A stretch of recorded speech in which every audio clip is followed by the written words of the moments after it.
고린도전서 4장입니다. 고린도전서 4장 1절에서 5절까지 있는 말씀을 제가 읽어드리겠습니다. 신약성경 고린도전서 4장 1절입니다. 사람이 마땅히 우리를 그리스도의 일꾼이요 하나님의 비밀을 맡은 자로 여길지어다. 그리고 맡은 자들에게 구할 것은 충성이니라. 너희에게나 다른 사람에게나 판단받는 것이 내게는 매우 작은 일이라도 나도 나를 판단치 아니하노니 내가 자책할 아무것도 깨닫지 못하나 그러나 이를 인하여 의롭다 함을 얻지 못하노라. 다만 나를 판단하실 이는 주시니라.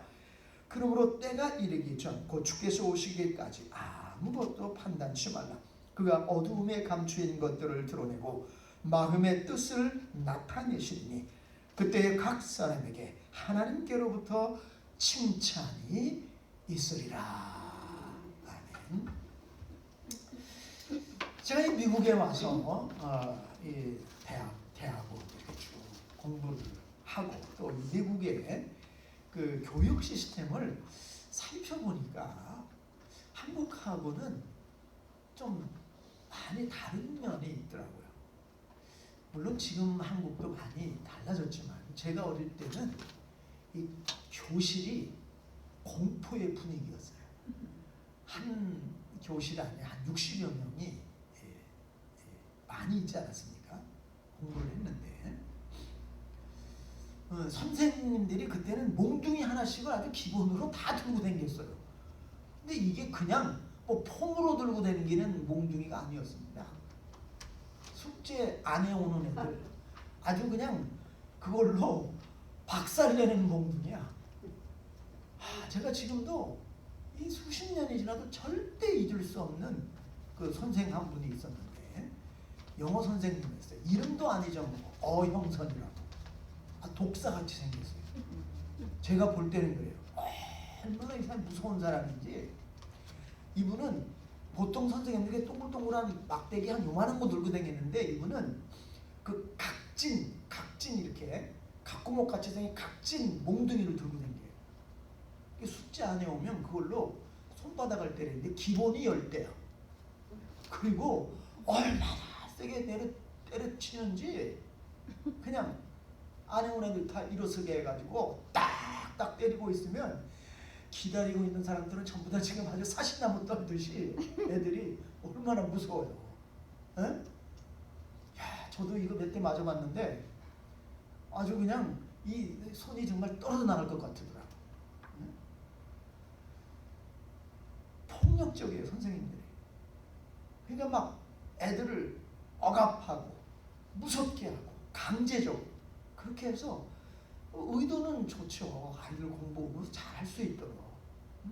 근데 뭐 다른 학생들도 그런 학생이 많을 거예요. 저는 진짜 영어 공부가 너무너무 싫더라고요. 네? 형식적으로 숙제만 조금 해가지고 얻어맞지 않기 위해서 공부를 하고 싶은 마음이 하나도 없어요. 그렇게 너무 폭력적으로 막 하니까. 미국의 교육 시스템을 보니까 막 이렇게 막 억압하고 벌 주고 그러기보다도 칭찬을 많이 하더라고요. 상을 많이 줘요. 네? 그러니까 자꾸 이렇게 잘한 애들은 잘했다고 칭찬해주고 상 주고 또 못한 애들은 앞으로 열심히 하라고 또 칭찬해주고 또 상 주고 자꾸 격려하고 상을 주더라고요. 그러니까 막 어떤 뭐 강압적이고 막 처벌을 하고 매를 때리고 그런 게 아니에요. 계속 이렇게 격려하고 칭찬해주고. 여러분 이런 말이 있어요. 칭찬은 고래도 춤을 추게 한다. 돌고래라든가 훈련시킬 때 어떻게 해요? 뭐 하나 잘하고 나면 뭐 줘요? 먹이. 물고기 조그만 것들 막 그 입에다가 털어맞으면 막 이 돌고래들이 너무 좋아가지고 막 어쩔 줄 몰라요. 좋아해가지고. 그리고 막 더 잘하려고 그러고 그렇게 해서 그 물고기까지 훈련을 시키더라고요. 그 고래까지 칭찬을 통해서 훈련을 시키더라고요. 하나님은 우리를 칭찬하시는 분이신 줄 믿습니다. 우리가 하나님에 대해서 너무 막 하나님은 잘못한 것에 대해 심판하고 책망하고 막 벌을 주고 이런 엄한 하나님에 대해서만 생각을 하니까 우리의 신앙이 자꾸 이렇게 율법적인 이거 안 지키면 큰일 나지네, 벌 받지. 그럼 뭐 하나 이렇게 잘못한 일이 있으면 내가 그때 그거 하나님께 뭐 잘못해서 이런 벌을 받는 이런 어려움이 생기는구나. 자꾸 이런 생각을 하면 위축됩니다. 신앙이 자꾸 이렇게 위축. 근데 이상하게요, 사람은 뭔가 이렇게 위축이 되면은 하지 말아야지, 하지 말지, 하지 말아야지, 말아야지, 하지 이렇게 또 하게 되어져요. 그걸 하지 말아야 되는데 그걸 또 하게 됩니다. 자기도 모르게. 절대 하지 말아야 되는데 자기도 모르게 예전에 잘못한 거 또 하게 되어져요. 율법적인 신앙이 바로 그런 신앙. 그러니까 하나님은 우리가 그런 어떤 이 신앙이 마치 그냥 막 노예가 주인에게 복종하는 그런 모습으로 우리가 기쁨도 없이 감사도 없이 감격도 없이 신앙생활하는 것을 바라지 않으신다는 거예요. 하나님 정말 우리가 감사하고 기뻐하고 그렇게 우리가 신앙생활하기를 바라신다는 거예요. 그래서 저는 오늘 여러분들에게 하나님이 칭찬하시는 성도의 모습, 우리 신앙의 모습은 어떻게 하면 될까? 여러 가지가 있겠지만 오늘 본문 말씀을 중심으로 몇 가지 좀 말씀을 드리겠는데, 첫째, 3절에 보면은 이런 말씀이 있어요. 같이 3절을 같이 읽어볼까요? 자, 3절 다 같이 읽습니다. 시작. 너희에게나 다른 사람에게나 판단받는 것이 내게는 매우 작은 일이라도 나도 나를 판단치 아니하노니. 4절. 내가 자칫가 아무것도 깨닫지 못하나 그러나 이를 의롭다 함을 얻지 못하노라. 다만 나를 판단하실 이는 주시니라. 자, 먼저 우리가 하나님이 인정하시는 칭찬받는 신앙의 모습이 되려면 다 같이 한번 따라해 볼까요? 하나님만이 모든 것을 판단하시는 분이시다. 사도 바울은 우리가 하나님께 칭찬을 받으려면 먼저 판단을 스톱, 다른 사람을 비난하고 정죄하는 것을 스탑하라는 거예요. 그뿐만이 아니라 바울은 나도 나를 비난하거나 판단하지 않는다 그랬어요. 왜냐하면 사람은 뭔가 조금 자신이 잘한다고 느끼게 되면 교만하게 되어져요. 누구에게나 똑같아요. 사람이기 때문에 본능적으로 조금 잘하게 되면 우쭐합니다. 내가 했지. 자기도 모르게 교만하게 되어져요. 잠언에 보면 교만한 사람은 넘어진다 그랬어요. 이겼다고 교만하면 반드시 패배한다 그랬습니다. 내가 잘났다고 교만하게 되는 순간 사람은 넘어집니다. 사도 바울이 그걸 알기 때문에 그런 교만된 자세를 갖지 않기 위해서 자기가 잘한 것에 대해서 자랑하지 않는다는. 그리고 또 사람은 또 이런 게 있어요. 자기가 좀 잘못했잖아요. 그럼 자기도 모르게 패배의식을 갖습니다. 내가 이것밖에 안 돼? 내가 또 잘못했구나. 내가 또 실수했구나. 내가 또 넘어졌구나. 이게 또 패배의식에 사로잡힙니다. 그러면 사탄이 우리를 가만 안 둬요. 그래, 맞아. 너는 그런 자야. 사탄이 열등의식, 패배의식, 강박감, 좌절감 이런 걸 갖다 그냥 막 우리에게 집어넣어요. 그러면 그냥 맥이 쫙 풀려서 이게 그냥 이 마치 그냥 이 소금에 절인 배추같이 말이에요. 이게 예? 모습이 그냥 싱싱한 모습은 간대없고 그냥 쭉 늘어져 버립니다. 이게 사람이에요. 조금만 잘 되면 막 우쭐하고, 조금 잘못하면은 그냥 풀이 죽어가지고, 예?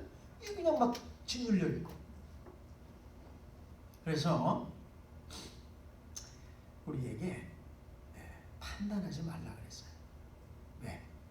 또 우리가 사람에 대해서 함부로 판단하고 정죄해서는 안 되는 게, 우리는 사람을 볼 때 한 면밖에 보지 못합니다. 사람을 전체적으로 볼 수가 없어요. 여러분들이 다른 사람을 얼마나 압니까?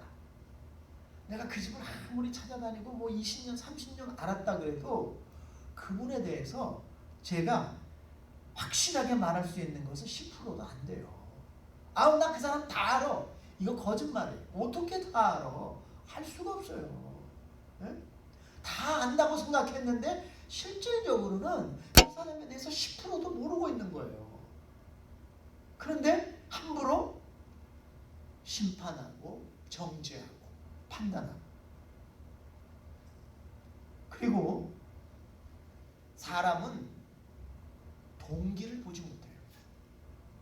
행동만 봅니다. 행동은 그럴듯하게 착하게 하는데 그 동기가 아주 불순한 게 있어요. 다른 사람을 해하려고 하고, 올무에 집어넣으려고 하고, 빠뜨리려고 하고, 동기가 불순한 게 있어요. 우리가 그것을 유혹이라고 합니다. 사탄은 우리를 유혹하는 자예요. 하나님은 우리를 유혹하지 않습니다. 절대 우리를 테스트는 하시지만 유혹하지 않아요. 하나님이 우리에게 하시는 모든 일은 동기가 선한 거예요. 우리에게 좋게 되도록 의도와 동기가 항상 선하세요.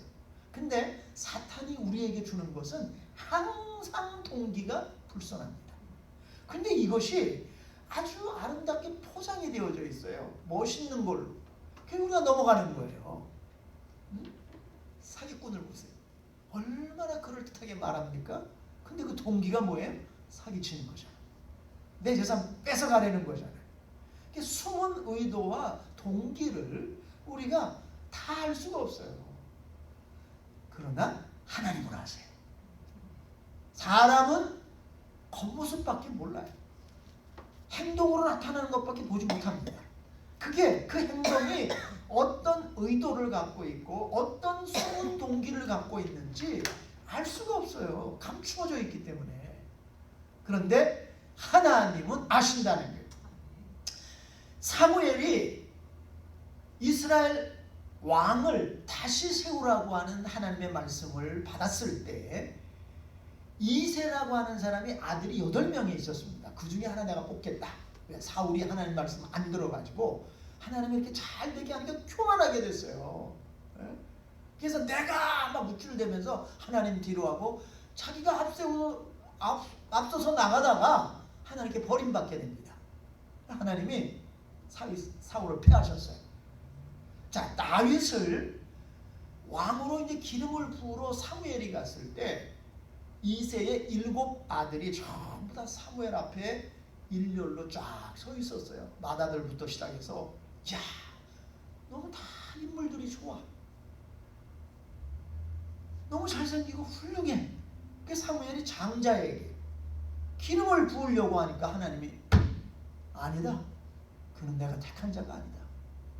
둘째, 또 기름을 부으려고 하니까 아니야. 셋째, 아니야. 7째 다 지나갔는데 하나님이 아니다. 내 마음에 합당한 자 한 명도 없다. 아니 그 아들 반대요.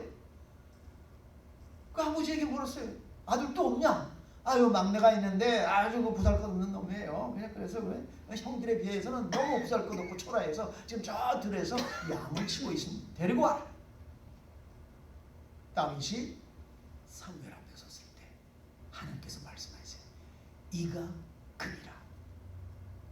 기름을 부어라. 그러면서 하나님이 사무엘에게 아주 의미심장한 말씀을 하세요. 사람은 외모를 보지만 나 여호와는 중심을 보느니라. 마음으로 어떻게 우리가 봐요? 사람은 마음을 볼 수가 없어요.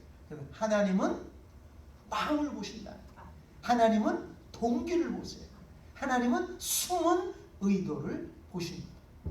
우리가 이런 걸 모르기 때문에 우리는 다른 사람에 대해서 함부로 판단하거나 우리 자신에 대해서도 우리가 함부로 정죄하거나 또 교만한 마음을 가져서는 안 된다는 거예요.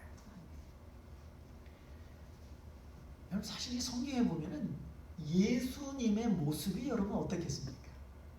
우리가 예수님의 그 영화에 나오는 예수님 이렇게 보면은 아주 그냥 머리도 금발에다가 수염도 멋있게 길러 얼마나 멋있는 미남 배우가 예수님 역을 맡아가지고 우리는 그렇게 각인이 되어져 있어요. 예수님 정말 멋있는 분. 그런데 구약 성경에 이사야에서 묘사된 예수님은 고운 모양도 없고 풍채도 훌륭하지 못하고 사람들이 이렇게 탁 봤을 때 야 멋있다, 잘생겼다, 훌륭하다 이렇게 칭찬할 만한 것이 하나도 없다 그랬어요. 예수님은 사실 우리가 생각하는 외형적으로 외모적으로 그렇게 멋있는 분이 아니에요. 어떻게 보면 굉장히 보잘것없는 분이야.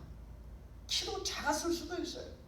얼굴도 그냥 평범보다도 훨씬 더 못한 신체적으로 외형적으로 사람들이 딱 봤을 때 끌리는 면이 하나도 없는 분이라 그랬어요. 멋있는 분이 아니었어요. 그러니까 어떻게 돼요? 사람들이 무시한 거예요. 아유 저렇게 생긴 사람이 뭘 해? 멸시하는 거예요. 그래서 사람들이 멸시했다 그랬어요. 멸시. 뭐 내놓을 만한 게 없어.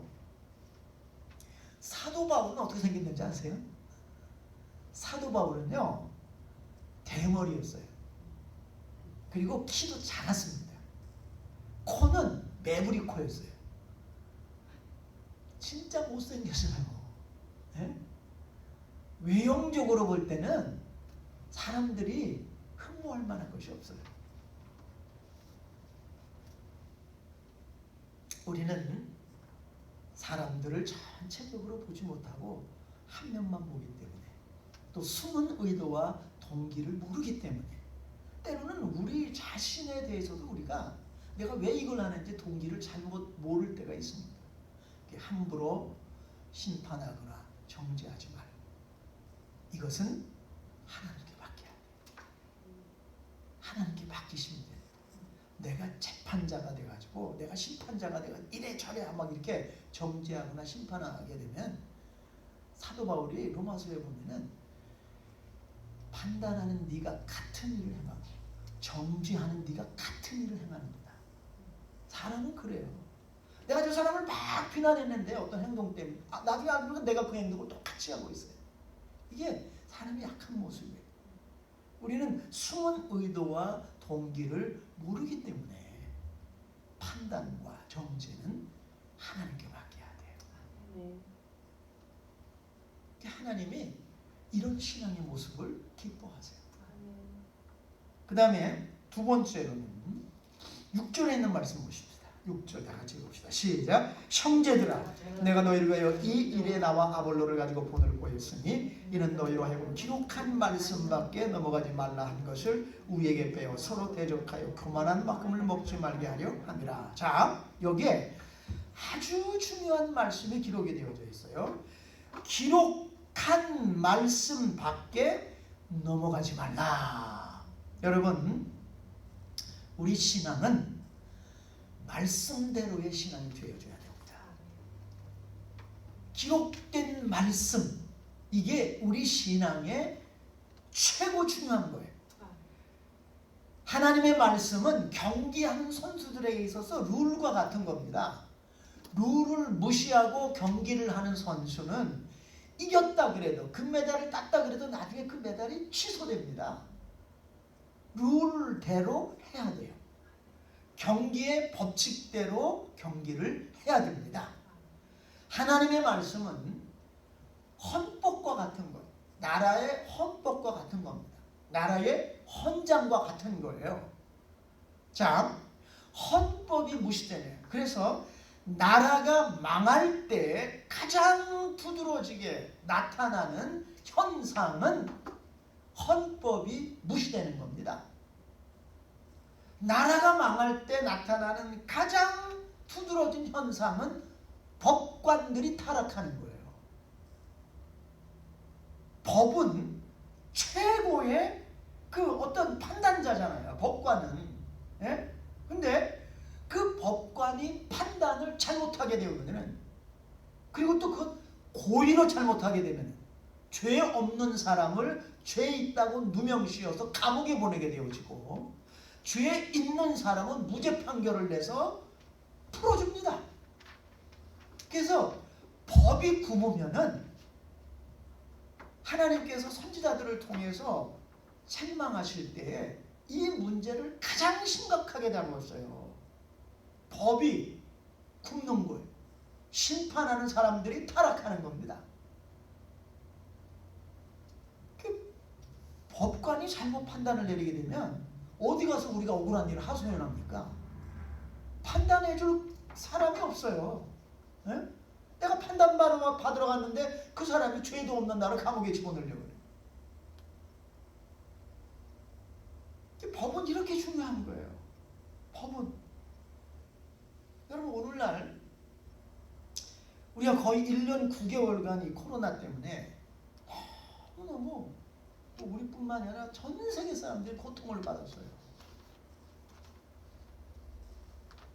1년 9개월이라고 하는 근데 이 기간 동안에요, 너무너무 안타까운 일이 발생을 한 게, 이 권력을 잡은 자들이 이 코로나 전염병을 근거로 해, 이걸 갖다가 빌미로 해가지고 국민들의 기본적인 고난, 권리를 마구 유린을 했습니다. 한국 같은 경우에는 뭐 이 교회 모이지도 못하게 만들었잖아요. 예? 그리고 막 이 교회 모이는 교회 막 그냥 가서 그냥, 예? 이 폐쇄시켜버리고, 문 폐쇄시켜버리고, 벌금 때리고, 예? 헌법에, 헌장에 집회의 자유가 있어요. 그리고 프리덤 오브 스피치, 말할 수 있는 자유가 있는 겁니다. 근데 말도 잘 못하게 만들고, 예배도 드리지 못하고, 모이지도 못하게 만들고, 예? 물론 한동안은 그렇게 했어야 됐어요. 코로나가 굉장히 심했으니까. 근데 어느 정도 지나서 이제 사람들이 다 알게 됐어요. 아, 이 코로나가 돌연변이가 나타나면서 이 돌파 감염, 뭐 델타 변이, 이게 이제는 감염은 많이 되지만 치사율은 굉장히 낮아요. 즉 처음에는 치사율이 높았는데 돌파 감염이라 그래가지고 변종들은 이게 굉장히 바이러스가 약해졌어요. 그래서 그냥 뭐 감기나, 예? 독감 이 정도 수준으로 뚝 떨어졌어요. 이게 죽지 않는 거예요, 사람들이. 근데 계속 공포심을 불러일으키면서 사람들을 통제하고 억압하고, 예? 왜? 이게 편한 거예요. 정치가들은, 권력자들은, 예? 사람들 모이지 못하게 만들고, 함부로 말하지 못하게 만들고, 자기들이 다 그냥 이렇게 손 안에 두고 관리하고 통제하고, 이게 얼마나 편해요. 이 공산주의자들이 하는 거예요. 그게 한국이나 미국이나 전 세계 똑같이 일어났어요. 얼마나 이걸 가지고 악용을 했는지 모릅니다. 근데 이제 사람들이 다 알아요. 이제 이 사람들이 거짓말하고 있다고. 여러분, 지금 미국 인플레이션이 엄청나게 올라가고 있잖아요. 무섭게 물가가 치솟고 있습니다. 이 캘리포니아 그쪽 지역은 석유가 1갤론에 8불 50 하는 데도 있어요. 8불 50. 앞으로 텍사스도 한 5불까지는 올라간다고 하더라고요. 예? 8불 50. 그러니까 우리가 지금 조그만 승용차 타고 다니는 사람도 이 풀탱크 넣으려면 한 130불에 씻어야 되는 거예요. 예? 이 살인적인 물가 정책. 이게 보니까 다 올라가잖아요. 지금 다 올라가요. 여러분 혹시 그 캘리포니아 롱비치 세계 모든 그 화물선들, 예? 배들이 거기 80%가 모여요. 근데 거기 지금 묻었습니다. 항구로 들어오지를 못해요. 막 어마어마하게 큰 배들이에요. 예? 세계 각국에서 물건들 꽉꽉 싣고 한국에서 오는 물건도 마찬가지. 다 바다에 떠 있습니다. 지금 한국에 들어오질 못해요. 기본이 13일이에요. 예전 같으면 뭐 2, 3일, 지금 13일 동안 거기 떠 있어야 돼. 그리고 문제가 겨우 기다렸다가 항구로 들어와도 물건을 내려놔도 그 물건을 갖고 갈 운전수, 트럭 운전수들이 없어. 전 미국으로 그걸 날라줘야 되는데 트럭 운전수들이 없어. 왜? 미국이 지금 뭐 하고 있어요? 백신 강제 접종. 백신 안 맞은 사람 어떻게 돼요? 해고시키잖아요, 막. 예? 근데요, 아시아 사람들은 참 잘 맞는다 그러더라고요. 미국에서 최고 백신 잘 맞는 아시아 사람들. 근데 미국 사람들은요, 우리랑 생각이 참 틀리더라고요. 예? 왜? 이 백신을 믿지 못하는 거예요. 예? 이게 백신이 나온 지가 1년 돼가지고 접종을 시작했어요. 근데 어떤 백신이든지요, 5년이 걸립니다. 근데 너무 급하다 보니까 이게 허가도 안 받은 백신들이 막 나온 거예요. 우리 맞은 게 전부 허가 없는 백신들이었어요. 죽던 말던 그냥 어떻게 해서든 이거 막아야 되니까 급하니까 막 내놓은 거예요. 네? 그러니까 부작용이 굉장히 많이 있었는데 그걸 감추었어요. 근데 지금 사람들이 다 알아 이제. 네? 더군다나 미국 사람들이 목숨보다 더 소중하게 생각하는 건 프리덤이에요. 자유. 나에게는 내가 판단해서 백신을 맞아야 되겠다. 안 맞아야 되겠다. 이 선택할 수 있는 자유가 있다는 거예요. 그거를 미국 사람들은 아주 생명처럼 소중히 여깁니다. 근데 그게 억압한다고 되는 게 아니더라고요. 네? 우리는 그냥 이 땅에 그냥 이렇게 그냥 어떻게 보면은 예? 다 외국인으로 살고 있잖아요. 우리 같은 사람은 억압받고 막 그런 거 싫으니까 그냥 맞잖아요. 근데 미국 사람들은 안 그래요. 예? 안 맞아요. 회사에서 안 맞으면 잘린다? 회사를 나가버려요. 근데 이 문제가 이게 어마어마한 많은 회사들이 안 자를 수도 없어. 왜? 벌금이 75만 불까지 올라갑니다. 100명 이상 회사들 백신 접종 안 맞은 사람이 일하잖아요. 벌금이 75만 불 물어야 돼요. 그러니 큰 회사들이 안 자를 수가 없는 거예요. 백신 안 맞은 사람. 네? 그러다 보니까 잘려서 나가고 스스로 사표내서 나가고 또 이게 트럭 운전사 전국에 그 A-팀들 큰 트럭들 모는 그 운전수들이 있잖아요. 네? 그냥 나가버리는 거야. 나 일 안 하겠다. 백신 안 맞고 나 일 안 하겠다. 나가버려. 운전수들이 없어. 그 트럭을 몰 운전수들이. 일할 수 있는 사람들이 없어요. 네? 그 롱비치 항에서 배가 어마어마한 짐들이 거기 산적해 있는데 그거를 갖고 갈 수 있는, 딜리버리 할 수 있는 운전수들이 없어. 트럭들이. 네?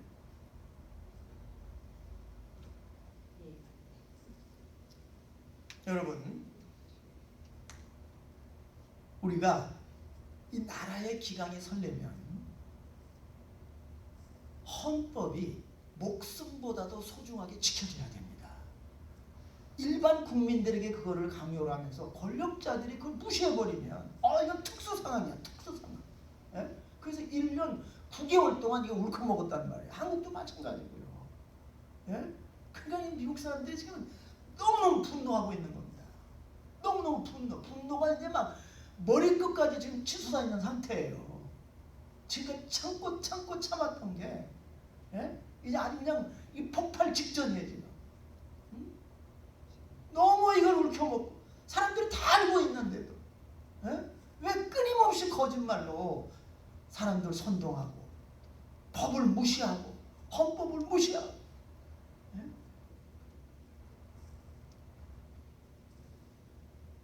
여러분 이게 나라가 헌법이 무시되면 법이 무시되면 이거는 기차가 레일을 탈선하는 거랑 마찬가지예요. 나라가 망합니다. 당장은 뭐 이렇게 통제하는 것 같고, 에? 사람들 그냥 막 전 국민에게 돈 나눠주고 이렇게 해서 입을 틀어막으려고 하는 것 같지만은 그런 걸로 해결이 되는 문제가 아니에요. 법을 지켜야 되는 거예요. 우리나라도 지금 얼마나 문제가 많습니까? 법관이 타락했다고. 대법관이, 대장동. 우리나라 최고의 헌법기관 그 대법관이 그 대장동 부패에 연루돼 있다 그래서 난리가 났어요. 법관들 엄청나게 연루돼 있습니다. 특검을 그 박명수라고 하는 특검을 했던 그 사람도 다 거기 관련돼 있어요. 수십 명의 법조인들이 거기 다 들어가 있어. 이 사람들이 법을 다 잘못 집행했어. 엄청난 이 카르텔이라고 하죠. 카르텔. 마치 쇠사슬로 이 범죄가 딱 연결이 되는데 권력자와 법관들이 함께 이 공모해가지고 엄청난 비리를 저지른 거예요.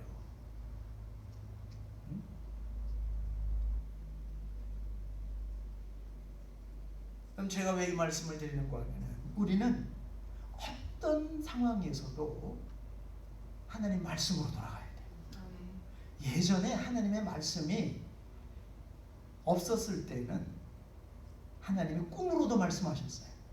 환상으로도 말씀하셨어요. 이게 꿈인지 현실인지 모르는 게 이상입니다. 네? 그런 걸로도 하나님께서 말씀을 하셨어요. 근데 이러다 보니까 혼란이 참 많이 생깁니다. 꿈은 굉장히 주관적인 거예요. 해몽을 하느냐에 따라 어떻게 하느냐에 따라서 전혀 다른 내용이 될 수 있어요. 그래서 꿈보다 뭐예요? 해몽이라 그러잖아요. 네? 그러니까 굉장히 주관적인 거예요. 내가 잘못 해석하면 큰 문제가 될 수 있습니다. 환상, 이상 다 마찬가지. 근데 하나님이 그걸로 말씀을 하셨어요. 하나님의 말씀이 완성되지 않았을 때. 그런데 이제는 우리가 기록된 완성된 하나님의 말씀을 갖고 있는 줄로 믿습니다. 모든 것은 하나님의 말씀으로 비추어 봐야 돼요. 내가 꿈을 꿨는데, 내가 환상을 봤는데 얼마나 위험한 건지 몰라요. 왜? 마귀가, 사탄도 광명의 천사로 위장하고 변장해서 꿈에 환상에 얼마든지 나타날 수 있기 때문에 사탄은 우리가 어떻게 해서라도 하나님의 기록된 말씀 밖으로 넘어가기를 원해. 뭐 말씀엔 그렇게 기록이 되어져 있지만, 이걸 뭐라 그래? 이건 내가 복음이라 그래. 내가 복음. 이 신앙이 이상하게 좀 변질되고 기형적으로 가는 사람들의 특징이 뭐냐 하면 다 내가 복음이 있어. 내가 복음. 마태복음, 마가복음, 내가 복음. 내가 복음이 뭐예요? 내 판단이 최고야. 내 경험이 최고야. 내 꿈이 최고야. 그 성경을 무시해. 성경은 그렇지만 내가 경험한 바로는. 이게 얼마나 무서운 건지 아세요? 그래서 예수님이 주여 주여 우리가 주님의 이름으로 귀신도 쫓아내고 능력도 해고 병도 고치고, 그때 주님 뭐라고 해? 이 불법을 행한 자들아 나를 떠나가라. 내가 너희를 도무지 알지 못한다. 사탄도 귀신도 능력 행합니다. 병도 고쳐요. 얼마든지 이상 중에 환상 중에 나타날 수가 있어요. 이스라엘 백성들이 광야를 여행할 때 하나님이 모세에게 절대적으로 하지 말아야 될 것을 말씀하셨어요. 그것은 뭐냐 하면 하나님께서 이스라엘 백성들을 인도하실 때 낮에 구름 기둥을 하늘에서부터 이렇게 내려주셨어요. 구름 기둥이 움직이지 않으면 행진 말아라. 나가지 말아라. 행진하면 죽게 된다. 행진하지 말아라. 여러분 어떨 때는요 이 구름 기둥이 한 달이 넘어도 움직이질 않아요. 그냥 서 있어요. 움직여야 되네. 움직여야 가는데 그러니까 막 백성들이 원망하고 난리가 나요. 왜 안 가냐? 왜? 빨리 가야지. 근데 구름 기둥이 안 움직여. 하나님이 가지 말라 그랬어요. 움직이면 구름 기둥이 안 움직이는데 움직이면 큰일 난다는 거예요. 큰 화를 당한다는 거예요. 그게 모자랄 끝까지 기다렸어요. 그리고 구름 기둥이 움직일 때마다 그 구름 기둥을 따라갔습니다. 그게 40년 동안 그랬어요. 그 구름 기둥이 40년 동안 나타났어요. 구름 기둥은 하나님의 말씀이에요. 여러분, 우리가 이 땅에서 순례의 일정을 마칠 때까지 우리는 하나님의 말씀의 구름 기둥을 따라가야 됩니다. 그 다윗이 뭐라고 그랬어요? 주의 말씀은 내 발의 등이요 내 길의 빛이니이다. 깜깜한 어두움에 빛이 없으면 어떻게 앞으로 갈 수가 있어요? 주님의 말씀이 비춰줘야지. 이 세상은 깜깜한 흑암과 같은 세상이에요. 하나님의 말씀의 안내를 받아야 될 줄로 믿습니다. 그것도 우리가 매일매일 받아야 돼요. 매일매일. 말씀 없이 하루를 살아간다고 하는 것은 구름 기둥 없이 내가 광야를 가는 것과 똑같아요. 하나님의 안내 없이도 내가 잘 먹고 잘 살 수 있다고 그렇게 가다가는 반드시 화를 만나게 된다는 겁니다. 우리는 기록된 하나님의 말씀, 어떤 일이 있더라도 말씀에 의지하여 부모를 내리리이다. 말씀을 꼭 붙들어야 됩니다. 다른 게 없어요. 마지막으로 1절에 있는 말씀을 봅시다. 우리 4장 1절을 다 같이 한번 읽어볼까요? 시작. 사람이 마땅히 우리를 그리스도에 일꾼이요 하나님의 비밀을 맡은 자로 여길지어다. 2절. 그리고 맡은 자들에게 구할 것은 충성이니라. 맡은 자들에게 구할 것은 뭐라고요? 충성이니라. 충성. 뭐에 대한 충성이에요? 사람이 마땅히 우리를 그리스도의 일꾼이요 하나님의 무엇을 맡은 자예요? 비밀을 맡은 자. 비밀은 어떤 겁니까? 아주 은밀한 거예요. 예전에 암행어사라고 하는 그런 그 직책이 있었습니다. 임금의 명을 직접 받아가지고 비밀리에 그 임무를 받아가지고 각 고을을 순찰을 하면서 그 비밀의 임무를 수행하는 사람이 암행어사예요. 비밀은 왕으로부터 직접 받는 겁니다. 그 암행어사에게 뭐 좌정승, 우정승도 맡길 수 없어요. 오직 임금만. 하나님이 우리에게 뭘 맡겼어요? 비밀을 맡겼다. 어떤 비밀이에요? 십자가의 비밀.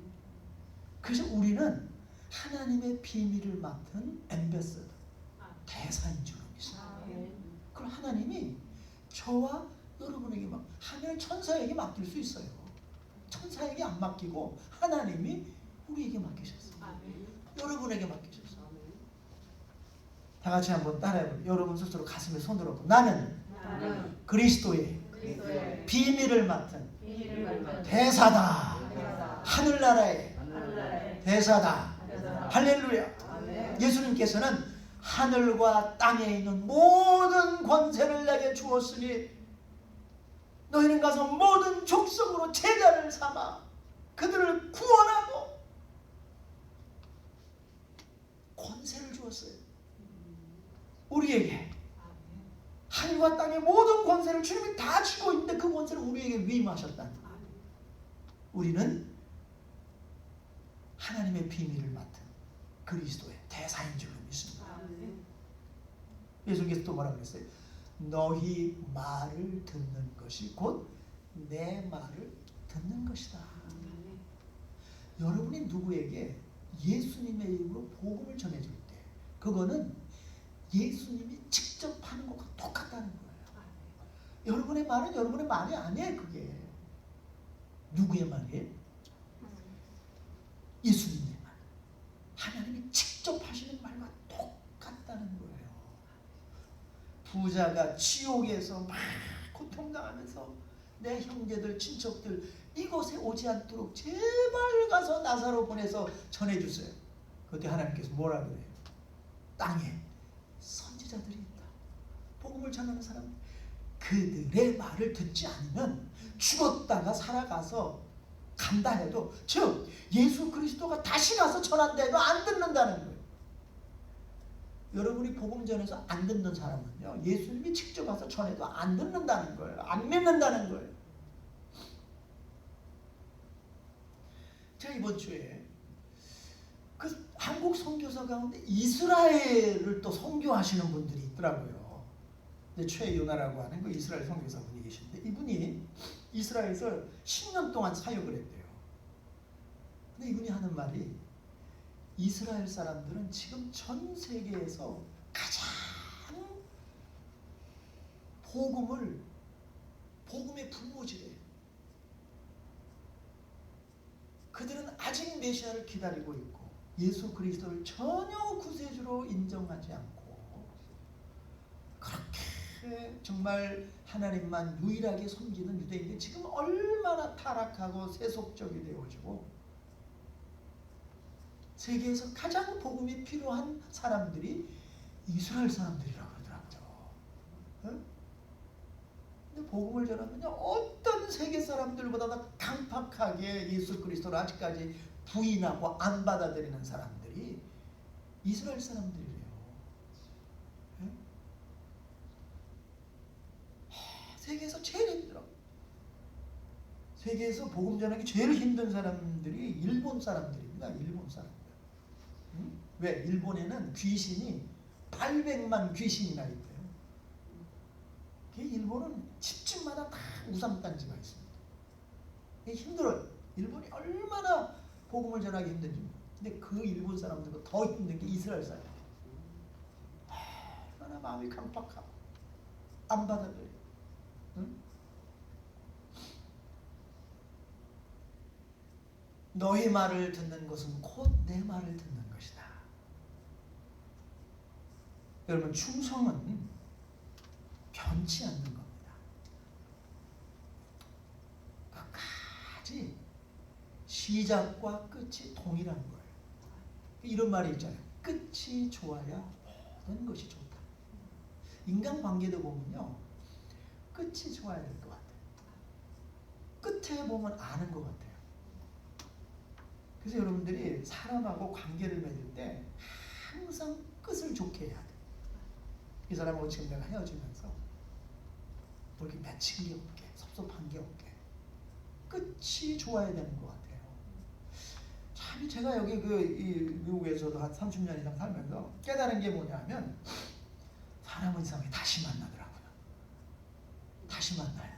안 볼 것 같이 헤어진 사람인데 다시 만나더라고요. 어? 그래서 이 좋게 헤어지는 게 참 중요하다. 끝이 참 중요한 것 같아요. 네? 너하고 나하고 이제 안 볼 거야. 그리고 그냥 막 관계를 틀어놓고 헤어지면 나중에 그 사람 내가 다시 만났을 때 내가 그 사람에게 아쉬운 소리를 해야 되는 그 순간이 올 때가 있더라고요. 충성은 변하지 않는 거예요. 똑같은 거예요. 다윗이 하나님 앞에서 항상 어떤 기도를 드렸습니까? 하나님, 내 마음이 확정되었고 내 마음이 확정되었습니다. 주님을 향해서 내가 굳은 마음으로 내 마음을 변하지 않겠습니다. 그 확정이라는 말이 영어로 보니까 steadfast 그랬습니다. 그것은 신실하다, 동일하다, 그런 뜻이에요. 하나님, 내가 언제나 주님을 향해서 동일한 마음으로 주님을 섬기겠습니다. 변하지 않겠습니다. 여러분이 한국의 왕조를 보면 태조 이성계가 사실 쿠데타를 일으켜서 조선을 세우지 않았습니까?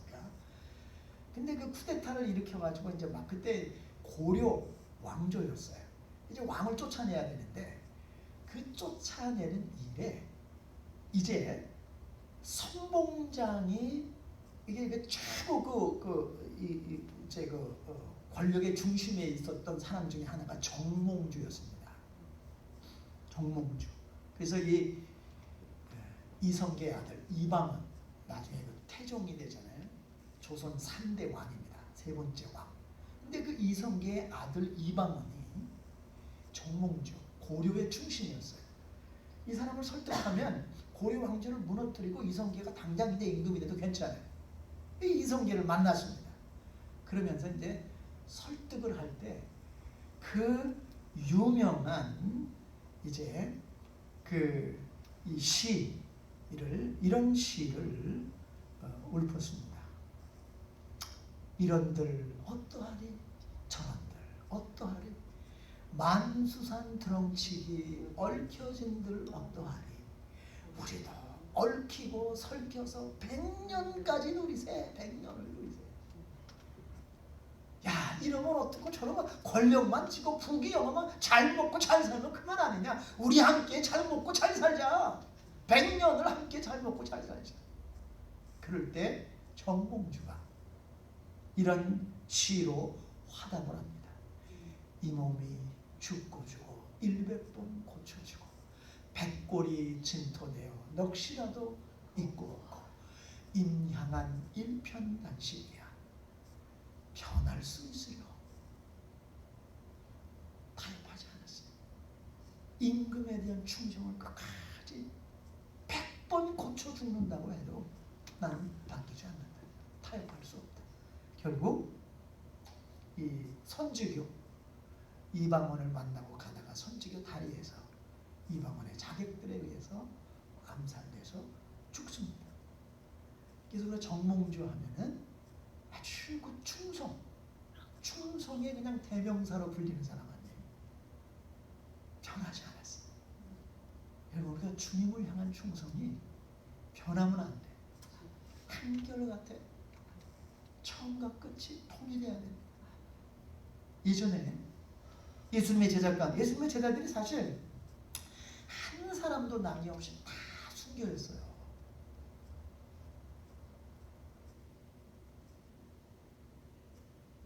목 잘려 죽기도 하고 톱으로 몸을 썰어가지고 죽기도 하고 베드로는 거꾸로 십자가에 못 박혀서 죽었고 다 예수님의 12제자 가운데 순교하지 않은 제자는 감리자밖에 없어요. 베토도도 죽었죠. 자살해서 예수님이 팔아넘기고 난다. 얼마나 치욕적인 죽음. 근데 다 순교했습니다. 한 명도 빠짐없이 다 순교했습니다. 근데 마지막까지 살아있던 사람이 누구였는가 하면 요한이었어요. 요한 계시록의 저자 요한 90세까지 살았습니다. 반모섬에 유배 갔어요. 예수님 믿는 분들 잡혀갔죠. 그 귀양살이 유배 생활하면서 하늘이 열리고 하나님께서 계시를 줘서 계시록을 썼잖아요. 그 계시록을 쓰고 난 다음에 이 사도 요한이 이제 그 로마 관리들이 회유를 합니다. 지금이라도 예수 모른다고 안 믿겠다고 한마디만 하면 너를 풀어주고 영웅으로 만들어주고 죽을 때까지 호의호식하면서 살 수 있도록 그렇게 해주겠다. 그때 요한이 뭐라고 대답을 했는 거예요? 내가 90평생을 살아오는데 예수님은 단 한 번도 나를 모른다고 부인하지 않으셨다. 그런데 내가 지금 내 일생에 단 한 번 예수님을 시인할 수 있는 이 자리에서 어떻게 그분을 모른다고 할 수 있겠느냐? 나는 죽어도 예수님을 부인할 수 없다. 어떻게 로마인들이 요한을 죽였는지 아세요? 끓는 기름가마에다가 그를 집어넣어서 죽여버렸습니다. 그 기름가마를 앞에 놓고 요한이 그런 말을 한 거예요. 죽어도 부인하지 않겠다.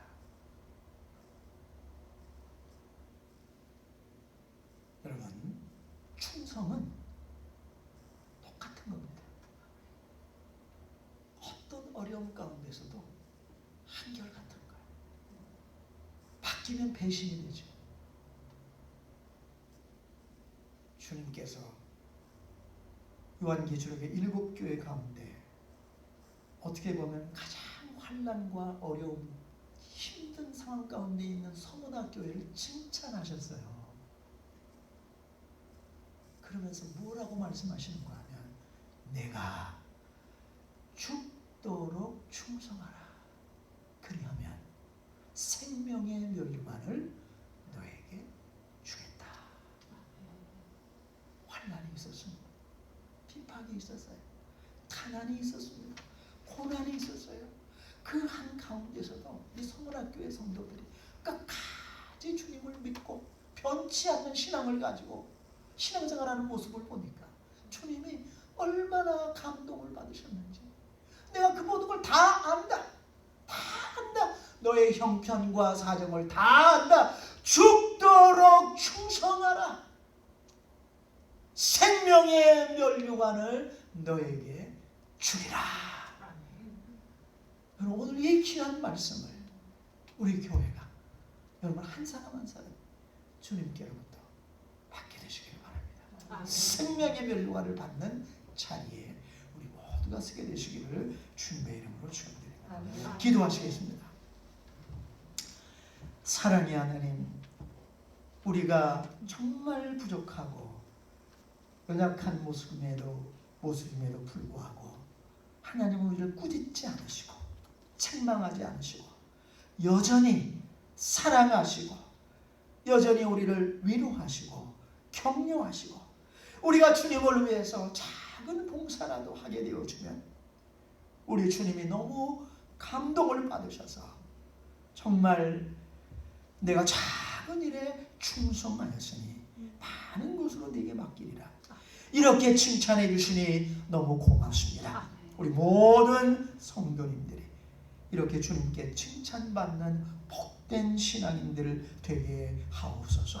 이제는 우리 주님 예수 그리스도의 은혜와 우리 하나님 아버지의 크신 사랑과 성령님의 감동 감화하심이 어떤 형편과 상황 속에서도 주님께 변치 않는 헌신과 사랑과 충성을 하기로 굳게 결심한 모든 성도님들 위해 이제부터 영원까지 함께 하시기를 간절히 축원합니다.